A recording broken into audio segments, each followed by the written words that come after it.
নমস্কার, অনেকদিন পরে একটা ডেইলি ব্লগ দিচ্ছি। একটা কাঁকড়া আজকে কাঁকড়া এনেছিল, আর একটা কাঁকড়া বুঝতে পারিনি ওর ভিতরে বাঁধা ছিল না, মানে বড় কাঁকড়া, ওটা বড় কাঁকড়া কিন্তু সাইজে ছোট, বাঁধা ছিল না। তো আগেই আমাকে কামড়ে দিয়েছে। তো যাই হোক, সকালবেলা ঠাকুরের পুজো পাঠ সেরে, আর আজকে ছেলেমেয়ের স্কুল ছিল না, একটু দেরি করেই উঠেছিলাম, 5টার সময় আর উঠিনি, তো 5টার পরেই উঠেছিলাম। তারপরে পুজো পাঠ সেরে মালা জপ টপ করে তারপরে একটু গতকালের রুটি ছিল, রুটি একটু বেশি হয়ে গেছিলো।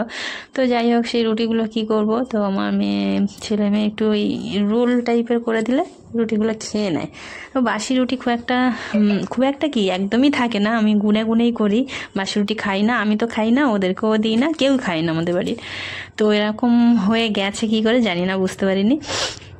তো 4-5টা রুটি বেশি ছিল, একটা রুটি আবার পাখিদের দিলাম ছিঁড়ে ছিঁড়ে। তো তারপরে এই চারটে রুটি একটু রোল বানালাম, আর পেঁয়াজ শসা কেটে নিলাম, কাঁচা লঙ্কা তো কেটে নিয়ে একটু সবাই রোলটা খাওয়া হলো।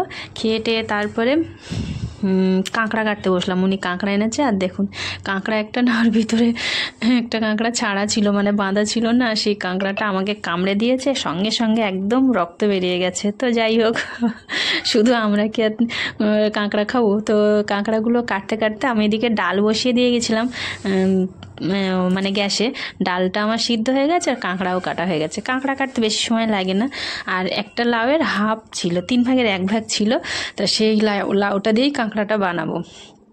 এদিকে ডালটা আগে ফোড়ন দিয়ে নিই, একটু টমেটো কাঁচা লঙ্কা 5 ফোড়ন দিয়ে ডালটা করছি। এই ডালটা, এটা মসুর ডাল, আর মসুর ডাল আমাদের বেশি খাওয়া হয় না, মানে বেশিরভাগ দিন নিরামিষ দিনে মুগ ডাল হয়, আর যেদিন নিরামিষ খাওয়া হয় না সেদিন একটু মাছ মাংস এইসবই খাওয়া হয়। তো সেই জন্য মসুর ডালটা বেশি খাওয়া হয় না, মানে মাসে 6-1-8বার খাওয়া হয়, মানে বছরে গুনে গুনে হয়তো 12বার খাওয়া হয় কিনা জানি না, তো মাসে একবার হয় কিনা জানি না, এরকম আর কি।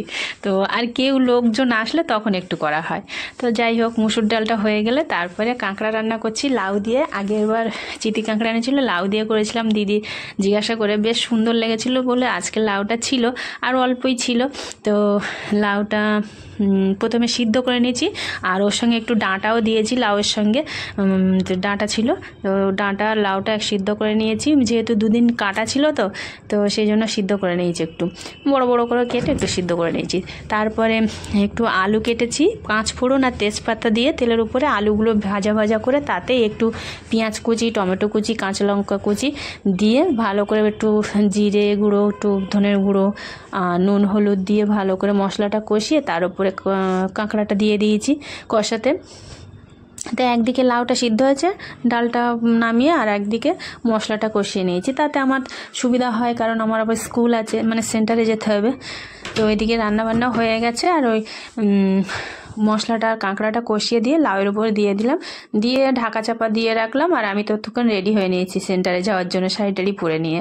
তারপর আমার রান্নাটা হয়ে গেলে ভাতটা আর করলাম না, তো চলে গেলাম, মানে 11:15 বেজে গেছে, গ্যাস ফ্যাস মুছে। আর এদিকে মেয়ে না, আমার স্নান করা হয়ে গেছে মেয়ের, আর প্রতিদিন মেয়ে স্কুল থেকে বাড়ি এসে ঠাকুরের ফুল দেয়। তা আমি যখন সেন্টারে যাচ্ছি তখন ও আবার ফুল তুলছিল, মানে স্নান টান করে ও একটু ঠাকুরের ফুল দেবে বলে।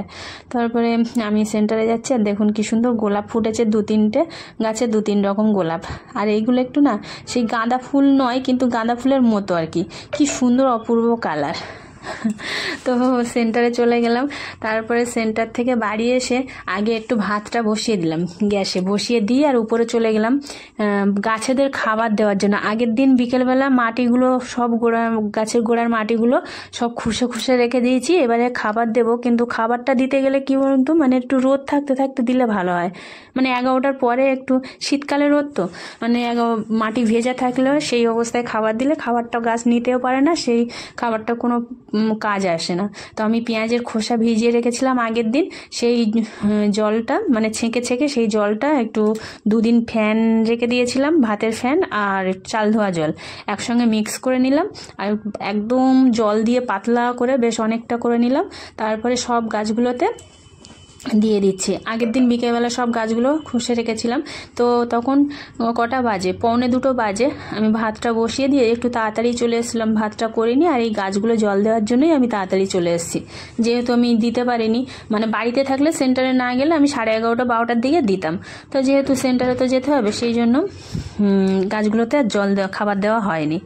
তো বাড়ি এসে তারপরে ভাতটা বসিয়ে দিয়ে আর গাছগুলোতে খাবার দিচ্ছি। এটা হচ্ছে বড় জাতের গাঁদা, তো বড় বড় গাঁদা হয়।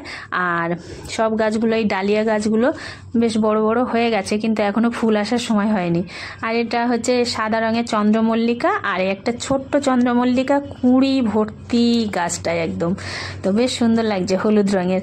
তারপরে সব ফুল, মানে সব গাছগুলোতে সব খাবার দেওয়া হয়ে গেছে। এদিকে বেগুন গাছগুলো কটা ছিল সেটাতেও দিয়েছি। এই যে পালং শাক, লাল শাক, এটা অল্প অল্পই হয়েছে ক্যারেটে। তারপরে এগুলো দিয়ে নিচে চলে আসলাম, ততক্ষণ আমার ভাতটাও হয়ে গেছে। তারপর ভাত বাড়লাম, একটু লাঞ্চ থালি, প্রতিদিনের মতো একটু ফটো তুলি, তাই এই লাঞ্চ থালি বানিয়ে একটু ফটো তুললাম। তো আগের দিনের একটু মাছের ঝোল ছিল, কচু আলু মাছের ঝোল, আর আজকে করেছিলাম কাঁকড়া দিয়ে তরকারি আর একটু ডাল। আর আগের দিনের লাউ ডিমও ছিল। তো ছেলে মেয়ে তো কাঁকড়ার তরকারি খাবে না, সেই জন্য ওদের ডাল আর ডিম সিদ্ধ দিয়েছিলাম একটু। তো ডাল আর ডিম সিদ্ধ দিয়ে মেয়েটাকে মাখিয়ে দিলাম, আর আমরা খেয়ে নিলাম সবাই মিলে। তো খাওয়া দাওয়া হয়ে গেছে। তো খাওয়া দাওয়া বলতে এই কাঁকড়ার তরকারিটা লাউ দিয়ে, এটা বেশ সুন্দর লেগেছে, বেশ ভালোই লেগেছে। আমি আর ডাল খেলাম না, আগের দিনের ওই কচুর তরকারি আর পার্শে মাছটা বেশ ভালোই ছিল, ডিমওয়ালা পার্শে মাছ, তো সেই তরকারিটা ছিল, তো সেটা দিয়ে খেলাম।